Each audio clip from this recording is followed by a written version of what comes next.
Good morning. It's very good to be with you again.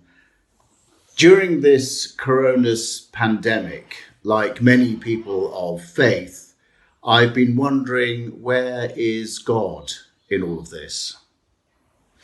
As you would expect, there are a variety of responses to that question. For many, particularly those who have no time for belief in God, the answer to the question is quite simple. The coronavirus is just one of those things which happens from time to time in the natural world. Somehow in the provincial city of Wuhan in the Hubei province in China, a virus which is normally found in bats managed to cross the species barrier into human beings.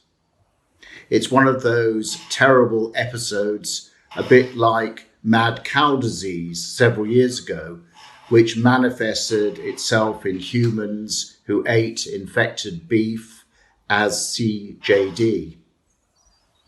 Not content with factual accounts of how the coronavirus emerged, some people have relished conspiracy theories, speculating that the coronavirus is a product of laboratories in China or in America or in both, and that it has been produced as a weapon to weaken countries' economies. Conspiracy theories are thoroughly enjoyable and great fun in the pages of thriller novels.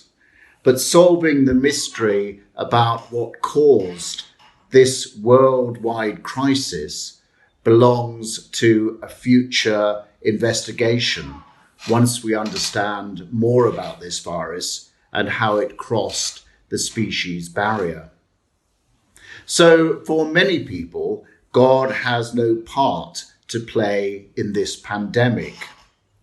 It is either a natural or a human occurrence, depending upon your view, and God is written out of the script. Christians, I suspect, would dispute this, but they would take very different viewpoints according to their brand of Christianity. Some more fundamentalist Christians would look principally to the God of the Old Testament. In the Old Testament, God is firmly in control, and when human beings diverge from God's laws and commandments, terrible things happen to them. One episode in the Old Testament immediately springs to mind and seems apt in our current circumstances: the plagues of Egypt during the time of Moses. Until the Egyptians let the people of Israel leave Egypt, God reputedly unleashed 10 plagues upon the Egyptian people. Each new plague was worse than the previous one. On this basis, some Christians jump to a conclusion. If God behaved in a particular way in the Old Testament when he was angry, he could do so again. So they conclude that God inflicted the coronavirus upon our world because human beings have gone astray. We have used and abused our planet. We have caused serious harm to our ecology and our environment. And this is God's way of saying enough is enough. It's a way of God forcing us to change our ways. Such an argument has traction when we recognize that our relationship to our ecology and to our environment will have to change once this pandemic is over. But the picture of an angry God unleashing this pandemic, which often affects the most vulnerable, in our society just will not do. God, frankly, is just not like that. So where is God in this pandemic?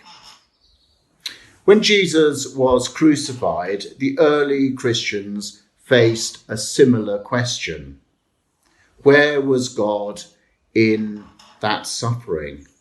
How could God let such a terrible thing happen to Jesus? But then gradually, those early disciples recognized that God was not silent or absent, but rather God was in Christ, reconciling the world to himself. God was in Christ, hanging on the cross.